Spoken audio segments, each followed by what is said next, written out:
માન આપતું એક ચિહ્ન છે વરલી પેઇન્ટિંગ. તો આ મને લાગે છે કે સર્વ સમાવેશી બજેટ હશે. આ બજેટની અંદર ગુજરાત જે છે તેને ઉત્તમમાંથી સર્વોત્તમ બનાવવું અને ભારતની અંદર જે મોદીજીએ વિકસિત ભારતની ગેરંટી આપી છે 2047નું જે વિકસિત ભારત હશે તેની અંદર ગુજરાતનો પણ એક મોટો ફાળો હશે અને એ ફાળાને સુદૃઢ કરવા માટે, એની નીંવ મજબૂત કરવા માટે જે ગરીબ, યુવાન અને સાથે સાથે ખેડૂતો અને મહિલાઓ આ બધાનો ઉત્કર્ષ થાય એ પ્રમાણેનું આ બજેટ હશે. યોજનાઓની જ્યાં સુધી વાત છે તો સફળતાપૂર્વક ગુજરાતની અંદર કેન્દ્રની યોજનાઓ અને ગુજરાત સરકારની યોજનાઓ જે છે તે લાગુ કરવામાં આવી રહી છે અને ચોક્કસપણે આ જે બજેટ છે તે આ યોજનાઓને વધુ વેગ આપશે. આપ જે યોજનાઓની વાત કરી રહ્યા છો, પરંતુ ગુજરાત ફર્સ્ટ અને ઘણી બધી ન્યૂઝ ચેનલ કોઈ પણ ખબરોની જો વાત કરવામાં આવે, ખેડૂતોની વાત કરીએ આપણે, કારણ કે ખેડૂતો માટે યોજનાઓ લાગુ કરવામાં આવે છે. સૂર્યોદય યોજનાની જ વાત કરી લઈએ, કેટલાય એવા હજુ પણ અંતરિયાળ ગામ છે જ્યાં આ યોજનાને લઈને ખેડૂતો હજુ પણ ફાંફા મારી રહ્યા છે, તેમના હાથમાં એ યોજનાનો લાભ નથી આવ્યો. શૈલેષભાઈ, આપનું શું કહેવું છે? પહેલા તો તમારી આયા પહેલા મેડમ ચિંતનભાઈએ કીધું કે વર્કરો માટે અમુક ઘણી આમ સુવિધાઓ છે, પણ લેબરના માટે પણ સાહેબ ચેતનભાઈ, મારી ગણતરી કે ગુજરાતની જનતાને ખબર છે કે અત્યારે હાલની તારીખની અંદર 70% યુવાનો અને વર્કરો બેરોજગારી માટે ટોલ નાકા ઉપર, જગ્યા ઉપર કે રોડ ઉપર ઊભા હોય છે, નથી મળતી રોજગારી. આજુબાજુના મારા વિસ્તારની અંદર જેને પીટીસીની પરીક્ષા આપી હોય કે પોલીસની ભરતીની પરીક્ષા આપી હોય એ લોકો લેબરનું કામ ના કરી શકે સાહેબ. એટલે કહું છું કે જે યુવાનોને જે નોકરીની જરૂર છે, જો ધારો કે આપણે પોલીસની ભરતી હતી તો કે 6 લાખ કે 7 લાખ ફોર્મ ભરાયા, હવે ભરતીની અંદર આપણે લેવાના 7,000 કે 6,000. એટલે હું એ કહેવા માંગુ છું કે વારંવાર આટલા ફોર્મ ભરાય છે, આટલી એટલે વર્કરો માટે તો ખાસ અને મજૂરો અને યુવાનો માટે ખાસ કે આ સુવિધા કે એટલે આપ રોજગારીને લઈને સવાલ ઉઠાવી રહ્યા છો. બીજું ખેડૂતને લઈને હવે ખેડૂતની વાત કરું મેડમ, ખેડૂતની વાત કરું. હવે ખેડૂત એમ કહે છે કે નવયુવાન ખેડૂત અત્યારે ખેતી કરતો નથી. અત્યારે ખેતી કોણ કરે છે? 40 થી 60 વર્ષનો ઉંમરનો માણસ ખેતી કરે છે અને એ નવયુવાન છે ને ખેતીમાં કંઈ પરવડતું નથી, એટલે એને કહે છે કે જા બેટા તું નોકરી કર, 20-25 હજાર રૂપિયા પગાર આવશે, 15-20 હજાર રૂપિયા પગાર આવશે, એમાં આપણું ઘર ચાલશે. ખેતીમાં મેડમ કશું વધતું નથી. મેં તમને આની પહેલા પણ વાત કરી કે સવારમાં વહેલા 5 વાગે લાઇટ આપે, 11-12 વાગે લાઇટ જાય, 8 કલાક લાઇટ સવારે મોર્નિંગમાં આલે, રાતે 12 વાગે લાઇટ આપે, 8 વાગે લાઇટ જાય. તો 2012માં એમ કહેતા હોય, એટલે 2024ના 12મા મહિનામાં એમ કહેતા હોય કે અમે દિવસે લાઇટ આપશું, તો 27 વર્ષથી સરકાર તમારી છે, 156ની સીટોની છાતી ઠોકીને બોલો છો કે અમારી સરકાર છે, તો તમે દિવસે લાઇટ, નાની વાત છે, એકદમ નાની, એક મચ્છર જેવી નાની વાત છે કે ભાઈ કાલથી દિવસે ખેડૂતને લાઇટ મળશે. કે મારો જગતનો તાત, મારો ખેડૂત રાતે ચારા ઘઉંના નહીં વારે, કે જવ જંતુ નહીં કહેડે, કે ઠંડીનો નહીં ઠરે. એટલે એક ખાલી નાની લાઇટ દિવસે નથી કરી શકતા. શૈલેષભાઈ, આપને રોકવા માંગીશ. બજેટ ઉપર પાટણના ધારાસભ્યએ શું કહ્યું છે તે સાંભળી લઈએ. પહેલા કેન્દ્રનું લોલીપોપ વાળું બજેટ રજૂ થયું. આજે ગુજરાતની અંદર પણ છેલ્લા ઘણા સમયથી માત્ર ને માત્ર મોટા ઉદ્યોગપતિઓને રાહત થાય અને સામાન્ય જનતાને રાહત વિનાનું બજેટ એ દર વર્ષની જેમ મને લાગે છે કે આ વર્ષે પણ પસાર થવાનું છે. એની અંદર સામાન્ય લોકોને, ગરીબ લોકોને માત્ર અરીસો બતાવવામાં આવે એવી પરિસ્થિતિ દર વર્ષની જેમ થવાની છે. આશા રાખીએ કે ગુજરાતની ગરીબ મધ્યમ પ્રજાને ઉપયોગી થાય, મોંઘવારીનો ભાર હળવો થાય. જે રીતે રાજસ્થાનની અંદર 500 રૂપિયાની અંદર સરકારે બાટલો આપે છે, એ રીતે ગુજરાતની જનતાને પણ 500 રૂપિયાની અંદર ગેસનો બાટલો મળે, બેરોજગારી દૂર થાય, એવું સર્વગ્રાહી બજેટ આજે રજૂ થાય. તો કિરીટ પટેલે પણ એ આશા વ્યક્ત કરી છે કે સર્વગ્રાહી બજેટ હોય અને મધ્યમ વર્ગથી લઈને મહિલાઓ છે કે બેરોજગાર છે તેમને આ બજેટમાં કોઈ જોગવાઈ મળે, તેનો લાભ મળે. પણ અહીં સવાલ એ થઈ રહ્યો છે કારણ કે કોંગ્રેસે આ પહેલા વિરોધ પ્રદર્શન કર્યું, પરંતુ કિરીટ પટેલે વિરોધ પ્રદર્શનમાં હાજર ન હતા. અમિત ચાવડાએ જ્યારે નિવેદન આપ્યું તેમની સાથે પણ તેઓ ન હતા. શૈલેષભાઈ, અહીં કોંગ્રેસે વિરોધ કર્યો, પરંતુ વિરોધમાં કેટલા ધારાસભ્ય દેખાય છે? ખાસ તો આપણે વાત કરીએ કારણ કે કિરીટભાઈ સક્રિય ધારાસભ્ય હતા, પરંતુ અત્યારે વિરોધમાં સામેલ નથી. શા માટે? મેડમ થોડુંક આગુ પાછું હોય, આવવામાં થોડીક વાર લાગી હોય, એ આવતા હોય, એ થોડીક આગી પાછી હોય. અત્યારે મારા મિત્ર બોલ્યા કે હું થોડોક મોડો પહોંચ્યો, હું પણ 9 વાગે પહોંચવાના બદલે 9:30 વાગે પહોંચ્યો, બરાબર. એટલે એવું ના હોય, એક સાથે જ છે કોંગ્રેસ અને સાથે રહેવાની છે. હું તો પણ એટલું આ જ કોઈ કહું, ક્લાસમાં જવાની વાત નથી કે એક પછી એક હા, જાય. આ વિરોધ પ્રદર્શન હતું એટલે કાર્યક્રમ હતો ને, તો કાર્યક્રમ માટે બધા સક્રિય હોય ને. થોડુંક આગુ પાછું થઈ ગયું હોય મેડમ, કઈ વાંધો નહીં. બોલવાનો મોકો ભાજપને બહુ સારો મળશે, આ કે ભાઈ આના આમ છે, આના આમ છે. પણ હું એટલું જ કહું છું, કોંગ્રેસ સાથે છે, કોંગ્રેસના ધારાસભ્ય સાથે છે, અને કોંગ્રેસ હંમેશા ખેડૂતોની, યુવાનોની અને મહિલાઓની અને બેરોજગારની, મધ્યમ વર્ગની વાત કરશે. કારણ કે એના માટે તમે પટારો ખોલો આજે, બીજું કંઈ કહેવા માંગતા નથી. જે જગતના તાતને તમે 2000 રૂપિયા આપો છો 4 મહિને, એના રોજના પૈસા કેટલા થાય? 28 કે 30 રૂપિયા. એની વાત કરો કે ભાઈ હવે તમારે સબસિડી ઉપર ટ્રેક્ટરમાં કેટલી સબસિડી આપો છો? ટ્રેક્ટરમાં કેટલી સબસિડી આપો છો? ઓજારોમાં ખેડૂતને કેટલી સબસિડી આપો છો? શૈલેષભાઈ, વસ્તુ અહીંયા એ છે કે જનતા 2 ને 2 4 કરે. નારાજગીની વાતો હતી, વિરોધ પ્રદર્શનમાં નથી દેખાયા. 2 ને 2 4 જનતા કરે. આપણે એ વાતને અત્યારે મૂકીએ, હવે આગળ વાત કરીએ. આપણી સાથે વિશ્લેષક પણ જોડાયા છે. શૈલેષભાઈ, આપને રોકવા માંગીશ. અત્યારે આપણી સાથે રાજકીય વિશ્લેષક જોડાયા છે પ્રશાંતભાઈ, તેમની સાથે પણ વાત કરીએ. આપણે બજેટની વાતો તો કરી રહ્યા છે, પરંતુ એક મુદ્દો જે ધ્યાનમાં આવ્યો છે એ છે વાર્લી પેઇન્ટિંગની બેગનો. પ્રશાંતભાઈ, અત્યાર સુધી જેટલી પણ પ્રોત્સાહનની વાતો કરવામાં આવતી હતી એનો સંદેશ જાતે આપ્યો છે એવું કહી શકાય? એટલે જો બજેટ અત્યાર સુધી પેલા મોટા થોથા લઈને જેમ તમે કીધું એમ એ જતા હતા, અને અત્યાર સુધીનો જે રેકોર્ડ વજુભાઈ વાળાનો રહ્યો છે વિધાનસભામાં વધારે વાર બજેટ રજૂ કરવાનો, હવે છેલ્લા 2-3 વખતથી પેપરલેસ બજેટ, એટલે હાર્ડ કોપી પણ લગભગ ઉપલબ્ધ નથી. અને આપણે ત્યાં તો ટેબ્લેટની સિસ્ટમ છે જ ડેસ્ક ઉપર, એટલે ટેબ્લેટ થ્રુ આ લોકો બજેટ વાંચી સંભળાવે. અને બજેટની કોપી હવે તો હાર્ડ કોપી પણ આપણે અહીંયા બંધ કરી દીધી છે. બીજા રાજ્યોમાં હજી ક્યાંક ચાલુ છે, પણ આપણે ત્યાં બંધ કરી છે. એટલે એ રીતે બજેટ આપવામાં આવે છે.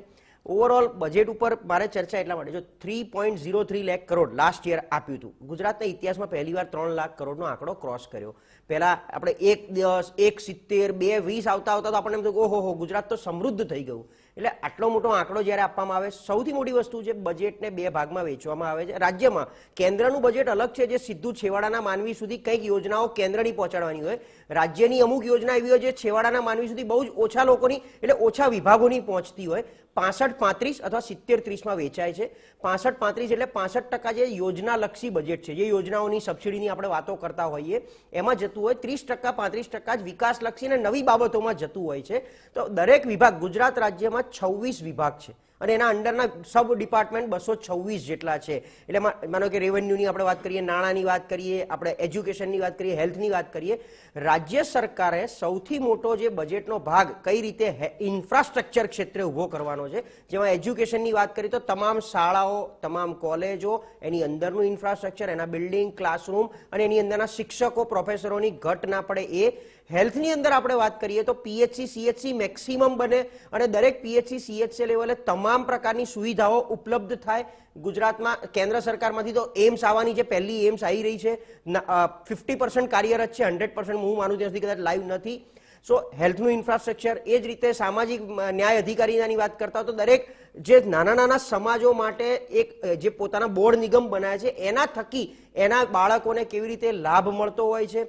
આ ઓવરઓલ બધી રીતની તમે ચર્ચા કરો. મને બીજું 3.03 માંથી વપરાયું કેટલું દર વખતે હું, કારણ કે ગુજરાત સરકારમાં બહુ બધી રીતે સંકળાયેલો છું, માર્ચ આવતો હોય ત્યારે બધાની પાસે લેવામાં આવે છે ઓડિટ કે ભાઈ તમે જૂનું બજેટ અને નવું કેટલી માંગવાનું છે એનો અમને રિપોર્ટ તૈયાર કરીને આપો.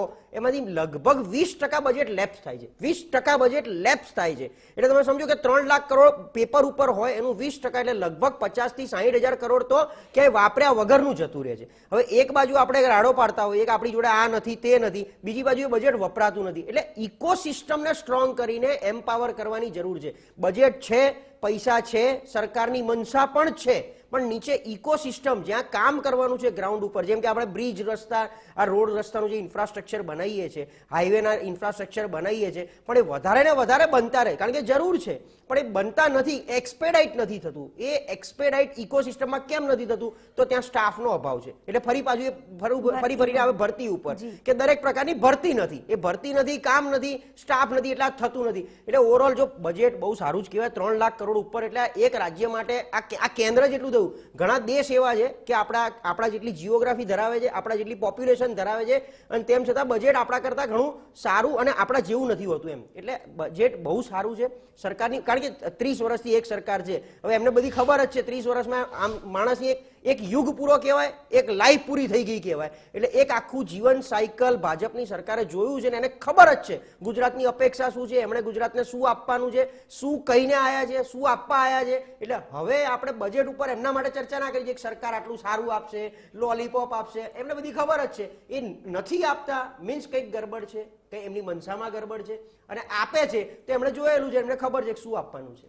બિલકુલ, આપે જે વાત કરી કે બજેટ જે છે એ જનતાને જોઈને, એટલે કારણ કે ગુજરાતની જનતાની રગેરગથી હવે સરકાર વાકેફ છે.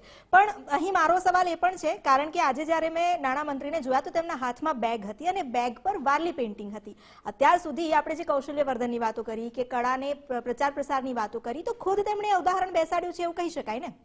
બિલકુલ, એ તો જો સ્કિલ ડેવલપમેન્ટમાં ગુજરાત અત્યારે મોખરે છે, હું સ્વીકારીશ ક્યાંક ને ક્યાંક. એસડીઆઈની એટલે જો સ્ટાર્ટઅપ અલગ વસ્તુ છે, સ્કિલ ડેવલપમેન્ટ એટલે ઓલરેડી ઇન્ટરનલ સ્ટાફ અને નવા લોકો જેમ કે આઈટીઆઈમાં જે પાસ થતા હોય, એટલે આ બધી એ પ્રકારની વ્યવસ્થા છે જે એમના હાથમાં જે બેગ છે એ ક્યાંક ને ક્યાંકથી સિસ્ટમમાંથી કોઈકે બનાવીને આપી છે. મીન્સ એ જે કૌશલ્યવર્ધનની વાત તમે કરી રહ્યા છો, એ કૌશલ્યવર્ધનને પ્રોત્સાહન આપી અને બાળકો હોય, એ સ્ટુડન્ટ્સ હોય કે એ ઇવન ક્યાંક ને ક્યાંક કોઈકને રોજગારી, આજે એસએચજી ગ્રુપ તરફથી આ વસ્તુ બનાવવામાં આવતી હોય, ખાદી ગ્રામોદ્યોગ હાટ તરફથી બનાવવામાં આવતી હોય, તો આ બેગ એ દિશામાંથી આવી છે. એટલે આ એક પ્રકારનું એક માર્કેટિંગ છે. ભાઈ જો આવી બધી વસ્તુઓ પણ સરકાર પ્રોત્સાહન આપવા માંગે છે, જો તમે કરવા માંગતા હોય તો. હવે ઘણીવાર ચર્ચા સરકારમાં પણ આ કરતા હોય છે કે સરકાર તો આપવા બેઠી છે પણ લોકોને લાભ લેવો નથી. એનો મતલબ શું છે કે લાભ કયા કયા મળે છે કોઈને અવેરનેસ પણ નથી.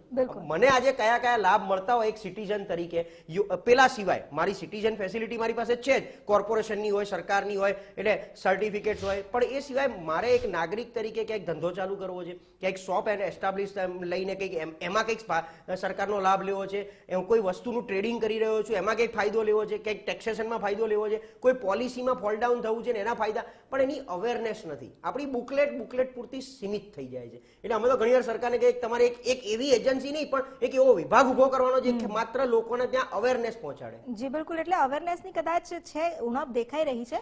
આપણે અંગે આગળ ચર્ચા કરીશું, પરંતુ જે આપણે વાત કરી કે જે કૌશલ્યવર્ધન છે, સ્કિલ ડેવલપમેન્ટ છે અને એન્ટરપ્રિનરશિપ છે, ચિંતનભાઈ પણ આપણી સાથે છે. ચિંતનભાઈ, આપનું શું માનવું છે? કારણ કે ગુજરાત જ્યારે એન્ટરપ્રિનરશિપની વાત આવે કે એમએસએમઈની વાત આવે તો ગુજરાત અગ્રીમ હોય એવું લાગે છે, અને બજેટમાં એ બધા પ્રાવધાન હોય પણ છે, તો તેનો લાભ કેટલા લોકો લઈ રહ્યા છે?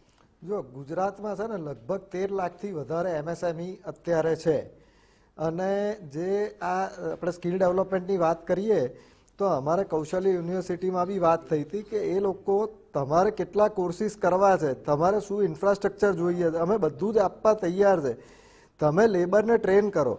કારણ કે ગવર્મેન્ટનું જે ઇન્ટેન્શન છે કે ઇન્ડસ્ટ્રીઝ લાવી છે ગુજરાતની અંદર, તો ઇન્ડસ્ટ્રીઝ લાવી હશે તો સ્કિલ લેબર જોઈશે, અને એના માટે એમને એવું છે કે ભાઈ આપણી લોકલ લેબરને જ આપણે તૈયાર કરવી છે. ગુજરાતમાં જે લેબર ગામડાઓમાં અવેલેબલ છે એને તમે સ્કિલ શીખવાડો કે ભાઈ એને જુદી જુદી એન્જિનિયરિંગ માટેનું શીખવાડો કે મશીન ઓપરેટ કરતા શીખવાડો. એટલે આ બધું સ્કિલ ડેવલપમેન્ટ માટે ગવર્મેન્ટ પૂરતા એફર્ટ્સ લઈ રહી છે.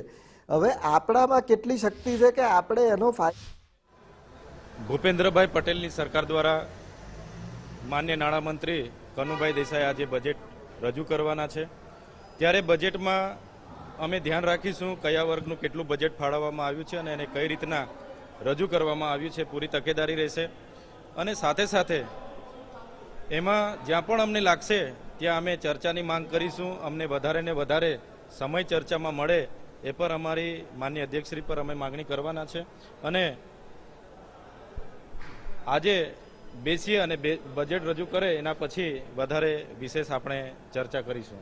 ચૈતરભાઈ, બજેટ સત્રની શરૂઆત થઈ તે પહેલા જ શંકર ચૌધરી તરફથી વિપક્ષને ટકોર કરવામાં આવી છે કે વિપક્ષના કાર્યાલયમાં, કોંગ્રેસના કાર્યાલયમાં કેટલાક પોસ્ટરો બન્યા છે, વિરોધ પ્રદર્શન હાઉસમાં ના થાય, બારે જે કર્યું એ કરે. હા, ચોક્કસ બજેટમાં અનેકવાર એવા કામો સૂચવવામાં આવે છે જે બિનજરૂરી હોય છે, અને અમુક વર્ગને અમુક બજેટની જરૂર હોય છે, ત્યારે બજેટ માગણીના પણ અમુક રજૂઆતો હોય છે. ત્યારે આજે બજેટ રજૂ થાય પછી જોઈએ છીએ અમે કયા વર્ગ સાથે કઈ રીતની અન્યાય થાય છે. જ્યારે સરકાર સામે રજૂઆત કરવાની થશે, વિરોધ કરવાનો થશે, ત્યારે ચોક્કસ અમે બધા સાથે છે, અને અમે સરકાર સામે જ્યારે વિરોધ કરવાનો થશે ત્યારે અમે બધા વિરોધ પણ કરીશું. આ બજેટથી આદિવાસી સમાજને શું કંઈ મળવું જોઈએ એવી આપની અપેક્ષા શું છે? ગયા બજેટમાં 3,410 કરોડ આદિવાસી સમાજ માટે આદિજાતિમાં બજેટ ફાળવવામાં આવ્યું હતું, પણ તમે જોઈ શકો છો એ બજેટને સગે વગે કરવા માટે તમામ આદિવાસી જિલ્લાઓમાં નકલી કચેરીઓ આ સંગઠનના અને સરકારના માણસોના પડદા પાછળ રહીને જ બનાવવામાં આવી હતી. તો આદિવાસી સમાજ માટે આઝાદીના 75 વર્ષમાં અનેક અબજો રૂપિયાના બજેટો બન્યા છે, પણ એ બજેટો છેલ્લા માનવી સુધી પહોંચ્યા નથી. એ સરકારના જ લાગતા વળગતા NGO એજન્સીઓ આવી નકલી કચેરીઓ કરીને એ બજેટને સગે વગે કરવાનું કામ કરે છે. અનેક પત્રો અમે માનનીય મુખ્યમંત્રીશ્રીને લખ્યા છે, ઉજાગર કર્યા છે, છતાં એમાં યોગ્ય કાર્યવાહી નહીં થઈ. એના કારણે આજે પણ ટ્રાઇબલ વિસ્તાર ભ્રષ્ટાચારથી ખદબદે છે અને સૌથી વધુ ભ્રષ્ટાચાર જો થતો હોય તો આદિવાસી વિસ્તારોમાં થાય છે. તમે માનો છો આ બજેટ ચૂંટણીલક્ષી હશે, કારણ કે લોકસભા પહેલા ગુજરાત સરકારની બજેટ રજૂ થવા જઈ રહી છે? ચોક્કસ આ લોકસભા 2024 આવે છે એ ચૂંટણીલક્ષી બજેટ છે અને જે જૂનું બજેટ છે એને જ પુનરાગમન કરીને પેશ કરવાની જે તજવીજ ચાલી રહેલી છે. આજે જેવી રીતના બજેટ રજૂ થશે એના બાદ અમે એ બજેટનો અભ્યાસ કરીને ચર્ચામાં લઈશું અને જ્યાં અમને લાગશે ત્યાં ચોક્કસ સરકાર સામે અમે માગણી પણ મૂકીશું. બજેટ અને ચૂંટણીને એક સાથે જોડી રહ્યા તો આપ પોતે લોકસભા ચૂંટણી લડવાના છો, કારણ કે જાહેરાતો થઈ ચૂકી છે. અરવિંદ કેજરીવાલ ઓલરેડી કરી ચૂક્યા છે. ઈચ્છા શું છે? ભરૂચ અને નર્મદાના લોકોનો આગ્રહ છે કે ચૈતરભાઈ લોકસભા ચૂંટણી લડે. માનનીય કેજરીવાલજી ભગવત માનજીએ પણ જાહેરાત જ્યારે કરી છે ત્યારે 2024ની ભરૂચ લોકસભા બેઠક પરથી ચૈતરભાઈ વસાવા ઉમેદવાર છે અને અમે લડવાના છે. ઈડીના સતત દરોડાઓ વિપક્ષી નેતાઓ પર પડી રહ્યા છે અને આગામી લોકસભાની ચૂંટણી સુધીમાં વધુને વધુ વિપક્ષના નેતાઓ કેવી રીતે અંદર કરી શકાય, તો આમ આદમી પાર્ટીની આ વિશે શું પ્રતિક્રિયા? આપ સૌ જોઈ શકો છો પૂરા દેશમાં ઈડી CBIનો ઉપયોગ કરીને ભાજપ સરકાર એ વિપક્ષના જેટલા પણ મોટા નેતાઓ છે એમને પરેશાન કરે છે. આજે ગુજરાતમાં પણ આમ આદમી પાર્ટી અને કોંગ્રેસના ધારાસભ્ય સાથે આ નીતિનો ઉપયોગ થઈ રહેલો છે. આજે અમારા જેવા ધારાસભ્ય સાથે પણ દામ દંડ ભેદ નીતિનો ઉપયોગ કરીને એક ખોટા કેસો ઊભા કરીને અમને પણ અમના પરિવારોને પણ દબાવવામાં આવે છે. આજે મારા ધર્મપત્ની મારા પીએ છેલ્લા 90 દિવસથી જેલમાં છે. હું ગઈકાલે જેલ મુક્ત. ચેતર વસાવા જેમણે સ્પષ્ટ જણાવ્યું છે કે તેઓ પહેલા બજેટ સાંભળશે અને તેમાં થયેલી જે જોગવાઈઓ છે તેના પર ધ્યાન આપશે. કયા વર્ગને કેટલું બજેટ ફાળવવામાં આવ્યું છે ત્યારબાદ જરૂર લાગશે તો તે હિસાબે તેઓ રજૂઆત પણ કરશે. આ સાથે તેમણે લોકસભાની ચૂંટણીને લઈને પણ એ સ્પષ્ટતા કરી છે કે આમ આદમી પાર્ટીના હાઈકમાન્ડ તરફથી જ્યારે એ નક્કી કરવામાં આવ્યું છે તો તેઓ લોકસભામાં જરૂર લડશે. અહીં ચૈતર વસાવાએ જે સવાલ કર્યા તેમણે એ પણ જણાવ્યું કે 3,410 કરોડનું બજેટ ગત વર્ષે હતું આદિવાસીઓ માટે, માત્ર આદિવાસી વર્ગ માટે. સ્નેહલભાઈ, આદિવાસી વર્ગ માટે 3,410 કરોડનું બજેટ હોય અને બીજી તરફ સામે જે નકલી કચેરીઓનું આખું નેટવર્ક હોય, તો આ જે ગેપ છે જનતા સુધી શું પહોંચ્યું? આપણે દરેક સિક્કાની બે બાજુ હોય છે, તો આની જે બ્રાઇટર સાઈડ છે એ છે કે આદિવાસી ભાઈઓ માટે બિરસા મુંડા યુનિવર્સિટી જેવી છે તે કદાચ આજે ભારતની અંદર કોઈ રાજ્ય પાસે આવી નહીં હોય. એ લોકો માટે જે ઇન્ફ્રાસ્ટ્રક્ચર ઊભું કરવામાં આવ્યું છે, રોડ, રસ્તા, ઇલેક્ટ્રિસિટી, જ્યારે કોંગ્રેસની સરકારો હતી ત્યારે આદિવાસીઓની શું અવસ્થા હતી. હું પોતે વનવાસી કલ્યાણ આશ્રમનો એક સ્વયંસેવક તરીકે મેં જોયું છે. ત્યારબાદ છેલ્લા ભારતીય જનતા પાર્ટીની સરકાર, એક મિનિટ, થોડા ઉશ્કેરાટ તમારો કોંગ્રેસની સરકાર હતી ત્યારે કેવું હતું? 27 વર્ષથી સરકાર તમારી છે. એક નવ યુવાનને લગ્ન થઈ જાય અને 2 છોકરા થઈ જાય તારની સરકાર તમારી છે યાર. હવે બોલો. તમે વચ્ચે આ રીતે વિક્ષેપ ના કરો. જો તમને આદિવાસીઓ માટે થોડું એમની વાત ચાલતી હોય તો વચ્ચે વિક્ષેપ ના કરવો. સ્નેહલભાઈ, તમારી વાત આદિવાસી ભાઈઓ બહેનો માટે આ લોકોને કેટલું માન છે આના પરથી બેન દેખાય છે. એક સ્ટેજ પર આવીને બેન નિવેદન નથી કરી શકતા. તમે જ કીધું કે MLA બધા અલગ અલગ નિવેદન કરે છે. એમના એક અડધી મિનિટમાં મારી વાત પૂરી કરીશ. બેન, અમને વિક્ષેપ કર્યો એટલે મારે કહેવાની મજબૂરી છે. મારે એ જ કહેવું છે. એટલે મારે આદિવાસી કલ્યાણની વાતો કરી રહ્યા છીએ. એક મિનિટ, સ્નેહલભાઈ, આ ભાઈ સ્નેહલભાઈ, પર્સનલ આપણે- કમેન્ટ્સ આપણે કરે છે. આ આદિવાસીઓની ભાઈને 3 કહો કે દાયકા હું ક્યાં પછી ભણ્યો તો એમનો કોઈ વિષય જ નથી તો ભાઈ. પછી હું યાર- ભણ્યો છું કે નથી ભણ્યો એ પણ તમારો વિષય નથી ભાઈ. તો એટલે આપ બંને- મહેરબાની આપ કરીને બંને- તમે આપ બંને શું એવું personal- સમજો છો કે આપ personal જનતાને લઈને આક્ષેપ વાત કરી રહ્યા છો? મારે એ જ વાત કરવી. બેન, મારી વાત સાંભળો. હું આજે આદિવાસી ભાઈઓ બહેનોની વાત કરતો હતો અને આજે પણ કહું છું કે આજે ઓલિમ્પિકમાં આપણા ગુજરાતના આદિવાસીના દીકરા દીકરીઓ રમે છે અને એનો મને ગર્વ છે. આજે જ્યારે કોરોના કાળ હતો ત્યારે પણ એ લોકોને ટેબ્લેટ આપવાથી માંડીને સ્પેશિયલ પ્રાવધાન એ વખતના બજેટમાં કર્યું હતું કે ત્યાં મોબાઈલના ટાવરો ઊભા થાય એટલે કોઈ પણ આદિવાસી દીકરા દીકરીને ભણતરની અંદર એ લોકોને વિક્ષેપ ના પહોંચે એવું ગુજરાત સરકારે જ આ કર્યું છે. એટલે આ લોકો જે છે તે અત્યારે પણ જોયું જેમ ડિબેટની અંદર પણ અલગ અલગ વાત કરે છે એમના સમર્થનમાં પણ અત્યારે એમની સાથે જે અરવિંદ કેજરીવાલ ને એની પાર્ટી છે એ લોકો પોતે અત્યારે જાહેર કરવા માંડ્યા કે અમારા ત્યાંથી MP આ બનશે ફલાણા બનશે. એટલે આ જે અસમંજસ છે અને આ જે આ લોકોની પોતાની અંદરનું વિઘટન છે ને એને આ લોકો બચાવી નથી શકતા. પણ આદિવાસી ભાઈઓ બહેનોની વાત કરીએ તો ગુજરાતનો આદિવાસી આજે સુખી છે, સમૃદ્ધ છે.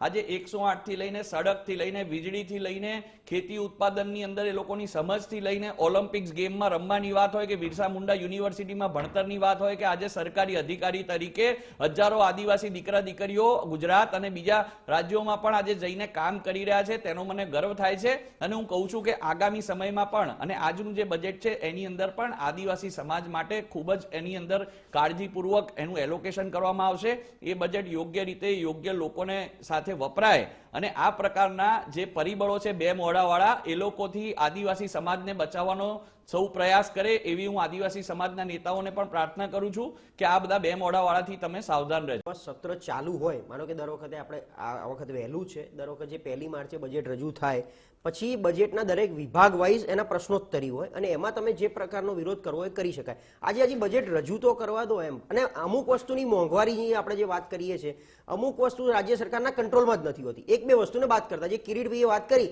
કે ભાઈ ગેસનો બાટલો, હા એ રાજ્ય સરકાર ધારે તો એની પોતાની રાજ્ય સરકારની ગ્રાન્ટમાંથી એની અમુક સ્પેશિયલ સબસિડી આપી અને કરી શકે છે. અમુક પ્રકારનો ટેક્સેશન, પેટ્રોલ ડીઝલનો વેટ જે છે એ ટેક્સેશન 2-3% ઘટાડી શકે. એ સિવાય રાજ્ય સરકારનો અમુક કંટ્રોલ જ ના હોય જે મોંઘવારીને ડામી શકવાનો પ્રયત્ન કરે. અને આજે હજી બજેટ રજૂ કરે, સરકાર તરફથી પ્રસ્તાવ આવે પછી એમાં તમારે વિભાગ વાઇઝ જે કંઈ હોય એની ચર્ચામાં જે વિરોધ કરવો એ કરી શકો છો. માનો કે વિભાગોના ભ્રષ્ટાચારની વાત હોય, ક્યાંક ખેડૂતોની કૃષિનું બજેટની વાત ચાલતી હોય તો તમે એનો વિરોધ લઈને આવો, ખેડૂતોને લઈને, ક્યાંક શિક્ષણને લઈને, ભ્રષ્ટાચારને લઈને હોય તો એનો વિરોધ લઈને આવો. પણ આજે બજેટના દિવસે આ વિરોધ હું માનું યોગ્ય નથી. પહેલું. બીજું, તમે કીધું હવે આમ તો અમને પોતાને નથી જ ગમતું. 17 સીટ હતી, એમાંથી 2 જણાએ રાજીનામું આપ્યું, હજી બીજા 2 લાઇનમાં છે, 2-4 જણા. કેટલા રહેશે, કેટલા વધશે?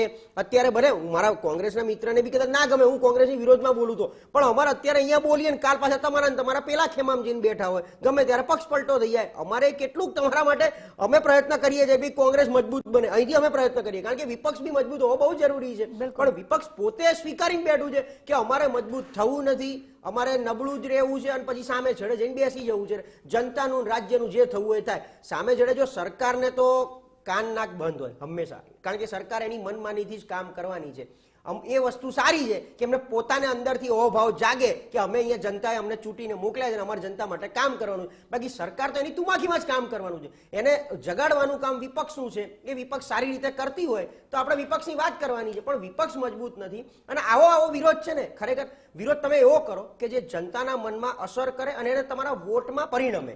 હવે એક પણ પ્રકારનો વિરોધ આપણે ગુજરાતમાં જોયું અને અત્યારે ભારતમાં જોયું કે જે વોટમાં કન્વર્ટ નથી થતો. તો તમે એવો કોઈક સકારાત્મક મુદ્દાસર અથવા તો રોડમેપ સાથે કે ભાઈ કોંગ્રેસ જ્યારે સરકારમાં હતી પાછલા 65 વર્ષ ત્યારે આ રીતે કામ કર્યું છે અને એટલા માટે આ દેશનું આ બાંધણી બની છે, આ દેશનું આટલું સારું સ્ટ્રક્ચર ઊભું થયું છે. એ પછી સિસ્ટમનું હોય, ઓવરઓલ ઇન્ફ્રાસ્ટ્રક્ચરનું હોય. અને અમે જો સરકારમાં આવીશું, માનો ગુજરાતની વાત કરીએ તો ગુજરાતમાં 1000 મુદ્દા છે. આજે ડિબેટમાં આવતા મિત્રો, આપણા જૂના ભૂતકાળના કેટલાય પ્રવક્તા મિત્રો કોંગ્રેસના જે અત્યારે કદાચ ભાજપના પ્રવક્તા છે, એટલો સરસ વિરોધ કરતા હતા અને ત્યાં ગયા, હવે ત્યાં શાંત થઈ ગયા. એટલે એનો મતલબ શું સમજવું આપણે? ઓવરઓલ ગુજરાતમાં પણ 1000 કરતા વધારે મુદ્દા રોજ બરોજના. આજે પેપર કાંડની વાત હોય, નકલી ઓફિસીસની વાત હોય, ક્યાંક ને ક્યાંક આ મોરબી કાંડ હોય, બોટ કાંડ હોય, આવા રોજ કાંડ બને છે જેની ઉપર ખરેખર કોઈ એક્શન નથી લેવાતી. અને માત્ર આપણે આંસુ લુવાના હોય છે. આપણે જનતાના આંસુ તો આપણે લોકો બેઠા બેઠા લુઈએ છીએ અને રોજ લોકો માત્ર સોશિયલ મીડિયા થકી એનો એક દુઃખ વ્યક્ત કરી અને પછી બધું ભૂલી જતા હોય છે. એ આ વાતને ધ્યાનમાં રાખી અને ક્યાંક વિરોધ બી એ રીતે થાય સકારાત્મક. એ જ જ વસ્તુ સરકાર પણ કે માત્ર તમે તમારી પાર્ટીને મોટી કરી અને 5 સ્ટાર હોટલ બનાવવાનો જે પ્રયત્ન કરી રહ્યા છો, જનતા 5 સ્ટાર હજી નથી થઈ, બરાબર છે. દરેક વસ્તુમાં જો કટકીથી ચાલે છે, આખો દેશ કટકીથી ચાલે છે, સરકારની સિસ્ટમ એ કટકીથી ચાલે, પણ એની પણ એક લિમિટ હોય. મને હમણાં જાણવા મળ્યું કે ચીફ સેક્રેટરીએ COSની એક મિટિંગમાં એવું કીધું હતું કે અધિકારીઓએ પણ માપમાં રહેવું જોઈએ. કટકી કરવામાં હોય, તમારી અપેક્ષાઓ બધાને હોય. આ જમાનામાં રોડ ઉપર ઉભેલો ફેરિયાને બી એવું થાય કે મને 1 રૂપિયો વધારે મળે, પોલીસવાળાને એવું થાય કે મને મારા પગાર કરતાં 5000 રૂપિયા વધારે મળે, પણ એની બી કંઈક લિમિટ હોય. હવે એટલું બધું વધી ગયું છે ભ્રષ્ટાચાર ક્ષેત્રે, એની કોઈ સીમા નથી ને એને કોઈ રોકવા વાળું નથી. લોકો જોવે છે, જનતાને પણ છે ને ક્યાંક હવે કંઈ બી હોય તો આપણે શું કહે છે લોકો, અહીંયા કોઈ જેક છે.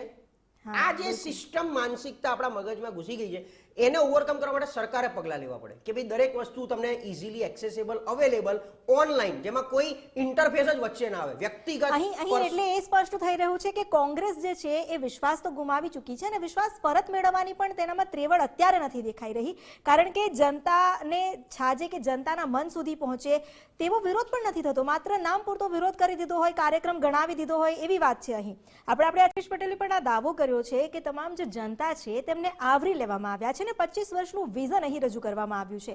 ચર્ચાને આપણે આગળ વધારીએ. આપણી સાથે ચિંતનભાઈ છે. ચિંતનભાઈ, અત્યારે જો વાત કરવામાં આવે છે 25 વર્ષના વિઝનની વાત કરવામાં આવી છે, આ 25 વર્ષના વિઝનને આપ કેવી રીતે જોશો? કારણ કે અત્યાર સુધીમાં આપે ઉદ્યોગોનો વિકાસ જોયો છે, હજુ પણ એવા કેટલાય પ્રાવધાન હશે.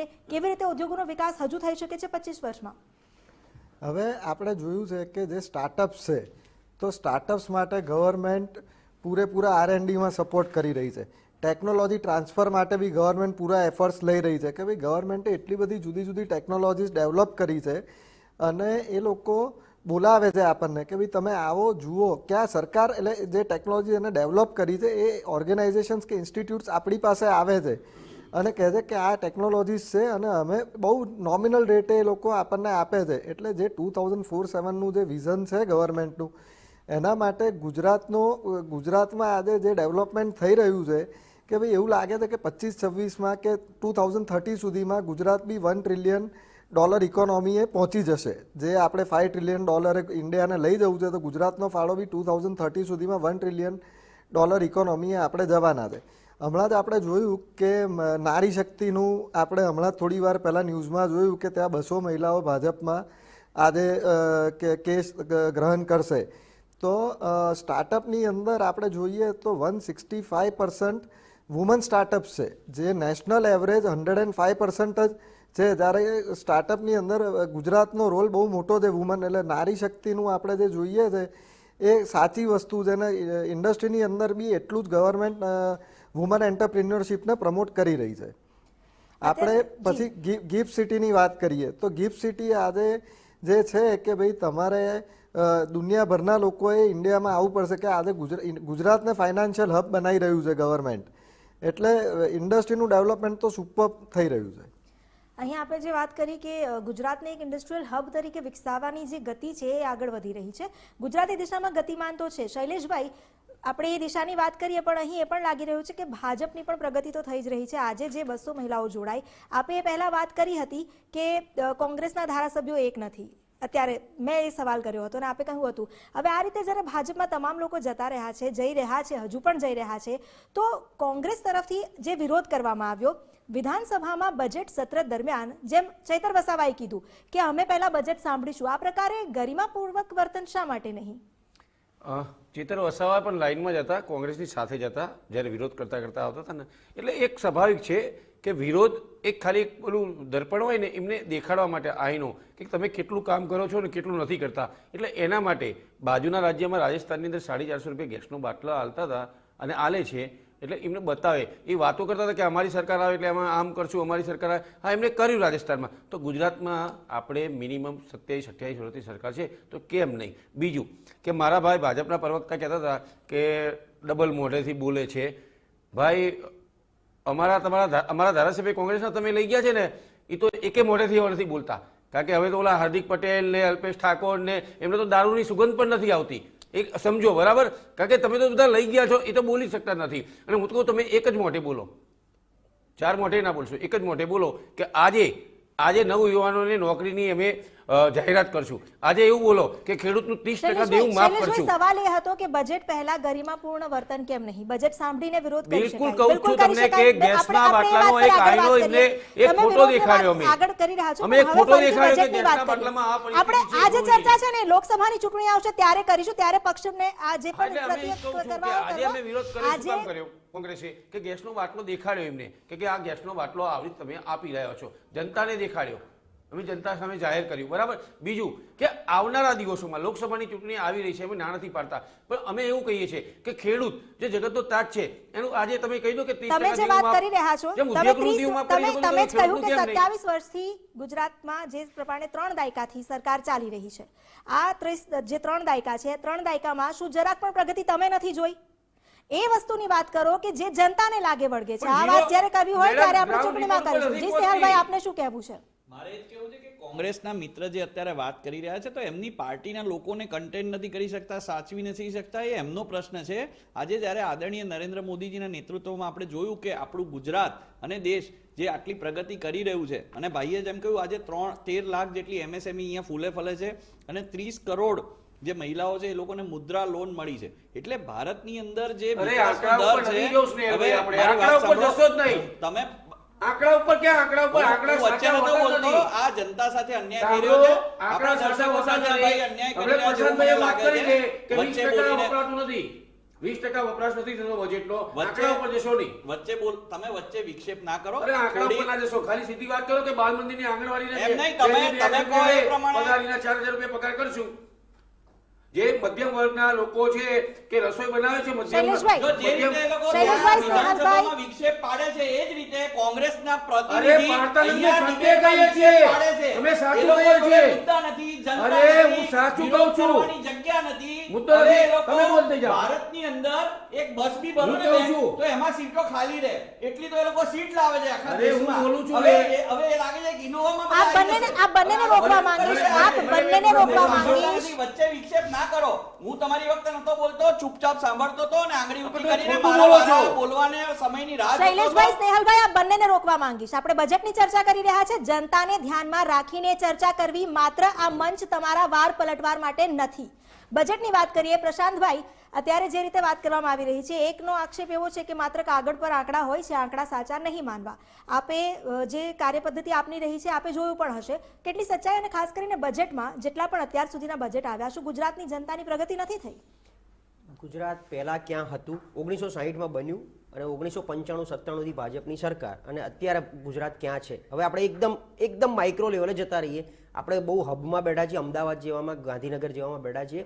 છેક છેવાડાનું ગામ લઈ લો અને એ ગામની માળખાકીય જે પ્રાથમિક સુવિધાઓ હોય એ અમને કેટલી મળે છે. માનો કે ગામડાની અંદર કનેક્ટિવિટી, રોડ રસ્તાની કનેક્ટિવિટી, એ ગામમાં એસટી બસ જાય છે કે કેમ, ત્યાં સ્કૂલો બની છે, એ સ્કૂલમાં ઓરડા બરાબર છે, એની અંદર શિક્ષકો બરાબર છે, ગામમાં PHC CHC છે, ત્યાં ખેડૂતો છે તો ખેડૂતો કામ કરવા જાય છે તેને વીજળી મળે છે.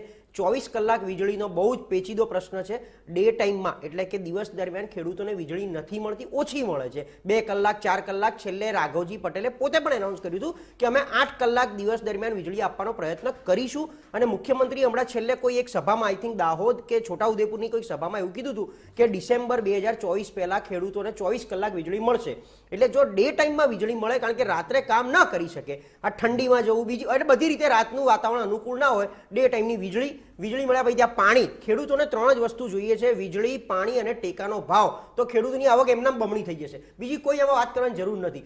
અને એમને જે બિયારણ મળે છે, કેટલા સસ્તા મળે છે, એની ઉપર GST BST ન ઝીકાય અને સસ્તો મળે. એટલે બિયારણ, લાઇટ, વીજળી, પાણી કેટલું ઇઝીલી મળે. એટલે પાણી એટલે નર્મદાની કેનાલ ત્યાં સુધી પહોંચી છે કે નહીં, અથવા તો એ લોકો બોર કરે છે તો બોરમાં કઈ નવી સબસિડી સરકાર તરફથી, સોલર કરે છે તો કઈ સબસિડી આવે છે, ખેડૂતોથી પછી મહિલા ઉપર તમે આવી જાઓ. ઘરમાં તો એ જે પહેલા ચૂલા ઉપર રાંધતા હતા એ કેટલા જનધન, પેલા ઉજ્જવલા યોજના થ્રુ ગેસના બાટલા, એ જનધન કરીને એમને DBT, ખેડૂતોને અને મહિલાઓને ખાતામાં પૈસા કેટલા જાય છે. બાળકોનું શિક્ષણ, એ શિક્ષણ જો ગામડામાં લઈએ તો તાલુકા લેવલે એમની પાસે કોલેજો છે, એન્જિનિયરિંગ, ફાર્મસી, કોમર્સ, આર્ટ્સ એને અથવા મેડિકલ માટે મને લાગે છે સરકારે મુહિમ ઉપાડી છે કે ઇન્ડિયાના તમામ જિલ્લાઓમાં, ઇન્ડિયામાં 675 જિલ્લા છે, તમામ જિલ્લામાં એક મેડિકલ કોલેજ હોય અને હવે તાલુકા સુધી પહોંચવાનો પ્રયત્ન છે.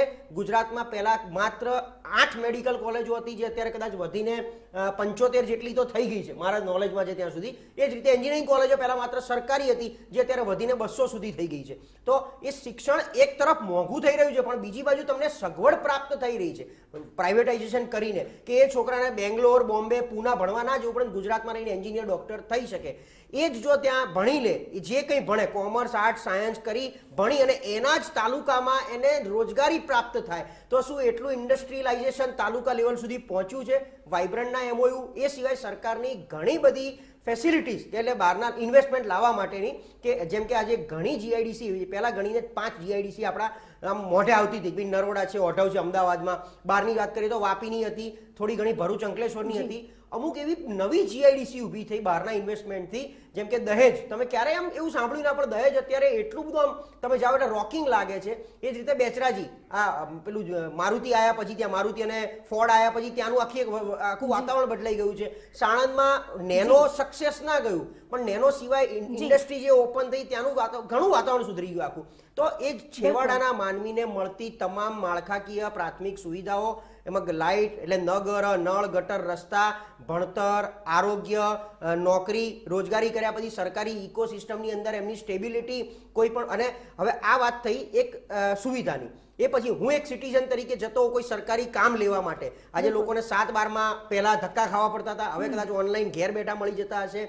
એ સિવાય દસ્તાવેજ કરવા હોય તો ત્યાં સ્ટેમ્પ ડ્યુટીથી લઈને લાઈનમાં ન ઉભું રહેવું પડે. એ જે સરકારી ઇકોસિસ્ટમ એટલે એક રીતે જોવા જઈએ તો એવું થયું કે પ્રાથમિક સુવિધાઓ મળી, સાથે માળખાગત સુવિધાઓ મળી અને હવે જે વહીવટી સુવિધા છે તે પણ સરળ થઈ રહી છે ધીરે ધીરે. અને બજેટમાં પણ આ પ્રકારની જોગવાઈઓ કરવામાં આવી છે અત્યાર સુધીમાં. આ વખતે પણ જે બજેટ છે તેમાં વધુ જોગવાઈઓ હશે તેવી પૂરી આશા સેવામાં આવી રહી છે. આ બજેટને લઈને તમામ જાણકારી અને આ ચર્ચાને પણ યથાવત રાખીશું. આપ જોતા રહો ગુજરાત ફર્સ્ટ.